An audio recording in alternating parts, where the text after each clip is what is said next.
दोस्तों, स्वागत है आपका मेरे चैनल पे। मैं अंकित खन्ना फिर आपके सामने हूँ एक नया थॉट लेके, एक नया चीज़ लेके जो हम लोग को मजबूर कर देगी सोचने पे कि क्या सच्ची में इसके पीछे ये कारण है कि ये जो चीज़ नहीं हो रही है तो इसके पीछे ऐसा कारण है, वैसा कारण है, जो हम नॉर्मली डिस्कशन करते हैं लेकिन हम उसके नतीजे पर नहीं पहुंच पाते हैं। तो जो आज का टॉपिक है वो है कि अगर बच्चा किसी भी विषय में या किसी भी सब्जेक्ट में अच्छे नंबर नहीं ला रहा है, तो क्या हमने कोशिश करी, क्या हमने उस बच्चे से पूछा कि इस विषय में कम नंबर लाने का, कम अंक लाने का कारण क्या है? क्या ऐसी चीज़ है जिससे उसमें इसको इंटरेस्ट नहीं आ रहा है? देखिए, एट द एंड आप लोग जानते हैं, जिस चीज़ को करने में दर्द होगा, वो बच्चा उस काम को कभी नहीं करेगा। उससे बचने के लिए वो उस काम को पकड़ेगा जो काम उसके लिए ईज़ी होगा, जो उसे वो एन्जॉयमेंट देगा, जो उसे खुशी देगा। आप लोग नोटिस कीजिए, आप कभी भी बच्चों को पढ़ने के लिए बोलिए, फ़ोर्सली आप बोलेंगे, वो बच्चा पढ़ने बैठ जाएगा। बट क्या उसका दिमाग उस पढ़ने में होगा? नहीं, क्योंकि हमने और आपने उसे फ़ोर्स किया होता है कि पढ़ो, पढ़ो, पढ़ो और बस पढ़ो, नथिंग एल्स। इसके अलावा हम उसे कुछ नहीं कहते। ना हम उसे उस चीज़ का मतलब बताते हैं, ना उससे हम ये कहते हैं कि इस चीज़ को करने से क्या फ़ायदा होगा। तो उनके अंदर वो जज़्बा, वो ज़ील होता ही नहीं है उस चीज़ को करने का, जिससे कि वो उस विषय में, उस जगह पे, मतलब जिस भी जगह पे वो है या जो भी विषय वो पढ़ रहा है, उसमें वो इम्प्रूवमेंट नहीं कर पाता। और उसका सबसे बड़ा कारण यही होता है कि उसे पता ही नहीं होता कि मैं इसे क्यों पढ़ रहा हूँ, ये मेरे किस काम आएगा। एग्जाम्पल मैं आपको देता हूँ, हम कहीं किसी चीज़ में फंसे हों, वहाँ ना पानी हो ना कुछ हो, तो आप छोटी सी बात बताइए, हमें वो चीज़ भी पीनी पड़ जाती है जिसके लिए हम अपने जीवन में कभी सोच भी नहीं सकते। हम वो भी चीज़ उस समय पी लेंगे क्योंकि हमें प्यास लगी होगी। उसके लिए हम क्या करेंगे, हमारा टारगेट एक ही होगा, पानी। राइट? तो इसका मतलब ये है, जब बच्चे को लगता है कि मुझको ये चीज़ पढ़ने जाना है, तो वो उससे बचने के लिए क्या कोशिश करता है कि मैं कोई ऐसा साधन ढूँढूँ जिससे मुझे आराम मिले, मुझे रिलैक्सेशन मिले, मुझे मज़ा आए। इसलिए आज के समय में जो डिवाइसेज़ हैं, जो मोबाइल हैं, बच्चे इस तरफ ज़्यादा जा रहे हैं, राइट? और अपना आधे से ज़्यादा टाइम जो है अपने मोबाइल पे देते हैं, क्योंकि वो उन्हें सुकून देता है, वो उन्हें एन्जॉयमेंट देता है, क्योंकि उन्हें नहीं पता होता है कि वो आखिर उनके जीवन के बहुत सारे पलों का विनाश कर रहा है। अब बात आती है मोबाइल की। मोबाइल गलत नहीं है, मोबाइल गलत नहीं है। आप या हम लोग जब बच्चों को चीज़ गैजेट देते हैं तो उन्हें ये नहीं बताते हैं कि इस गैजेट का इस्तेमाल क्या है। हमने लॉकडाउन्स में देखा, बच्चों ने चीज़ को पकड़ा तो उनकी आदत बनी। कुछ बच्चों ने अच्छे रूप में लिया और वो आज भी अच्छे रूप में ले रहे हैं, लेकिन कुछ बच्चों ने उसका मिसयूज़ करना शुरू करा। उसका कारण ये नहीं है कि बच्चे की गलती है, उसका कारण ये है कि हम लोगों ने ही उन्हें नहीं बताया कि आखिर इसका इस्तेमाल क्या है, तुम्हें इसे कैसे ट्रीट करना है। हमने बोला ये रहा मोबाइल, ऑनलाइन क्लास होगा, करिए। हमने बोला ये रहा आपका काम, आया है, कॉपी पेस्ट करिए। तो बच्चा एक लिमिट तक ही अपने आप को स्टेबल रख पाता है काम करने के लिए। एक लिमिट के बाद वो काम भी उसे इरिटेट करता है, तो वो क्या करता है, रिलैक्सेशन चाहता है। और जब वो रिलैक्सेशन चाहता है तो ऑब्वियस है वो बच्चा रिलैक्सेशन की तरफ चला जाता है। लेकिन हम उसे ये नहीं बताते बच्चा कि जब तक हम पेन नहीं सहेंगे, दर्द नहीं सहेंगे, हम आगे नहीं बढ़ सकते। सोचिए ना, मैंने आपको एग्जाम्पल दिया, आपको पानी पीना है, आपको पानी नहीं मिल रहा है, तो आपका दिमाग उस वो पानी पे ही अटक जाएगा। फिर आपको उस समय सारे सोने के जेवरात, आपको खूब सारी आपको बाइक्स, गाड़ियां, नए नए कपड़े भी दे दिए जाएं, आप उसके बारे में नहीं सोचोगे। क्यों? क्योंकि आपका माइंड उस समय सेटअप होता है कि उस समय आपकी क्या नीड है। यस।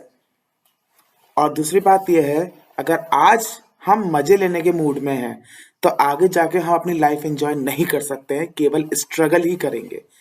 तो मैं फिर भी एक बात बोलना चाहूंगा कि अगर हमारे बच्चे को पता ही नहीं है कि उस विषय का मॉरल क्या है, वो विषय मैं क्यों पढ़ रहा हूँ, क्योंकि बच्चे को सच्ची में नहीं पता होता है, बस वो पढ़ते चले जाते हैं। अब आप खुद नोटिस कीजिए, आपको 100 में से एक ही बच्चा बोलेगा कि मैं हर सब्जेक्ट में अच्छा हूँ। ना तो नॉर्मल अगर हम बच्चों को देखते हैं तो आजकल ये चीज़ पाई जाती है कि मेरे को हिंदी अच्छा नहीं लगता है सर, मेरे को ना एसएसटी अच्छा नहीं लगता ना, मुझसे ना याद नहीं होती, समझ में नहीं आते, इतने बड़े बड़े आंसर होते हैं। और वहीं अगर एक टीचर, एक गुरु, कोई सीनियर अगर वही चीज़ बैठा के अगर बच्चों को सिखाए, बताए कि इस चीज़ को करने से ये फ़ायदा होता है, तो मैं आपको खुद गारंटी देता हूँ कि आपको बच्चे को कहना नहीं पड़ेगा, वो सबसे पहले वही विषय आपके सामने लेके आएगा जिससे वो अभी तक भागता था। तो एट लास्ट क्या, हम ही वो लोग हैं जो उन बच्चों को बता सकते हैं कि आप जो चीज इस्तेमाल कर रहे हो उसके क्या मेरिट्स हैं, क्या डिमेरिट्स हैं, क्या एडवांटेजेस आप इससे ले रहे हो या क्या डिसएडवांटेज आपको मिल रहा है। तो प्लीज थोड़ा सा विजिलेंट रहने की जरूरत है। अपने बच्चों को चीजें क्लियर कीजिए कि अगर वो कोई काम कर रहा है तो उसका मोटिव क्या है, वो क्यों एसएसटी, क्यों हिंदी, क्यों इंग्लिश, क्यों मैथ और क्यों साइंस लेके बैठा है। राइट। साइंस में बच्चों को इंटरेस्ट आता है, कारण पहला गुरु, सबसे पहला गुरु, चाहे अंग्रेजी हो, चाहे हिंदी हो, चाहे सामाजिक विषय हो, कोई भी आप सब्जेक्ट ले लो, सबसे पहला आता है हमारा गुरु, उसको पढ़ाने वाला, वो कैसे उस चीज को ट्रीट कर रहा है। अब आप ये नहीं कह सकते हैं कि हमारा इंग्लिश वाला टीचर तो बहुत ही अच्छा है और हमारे हिंदी का जो टीचर है वो तो बस पढ़ाता है।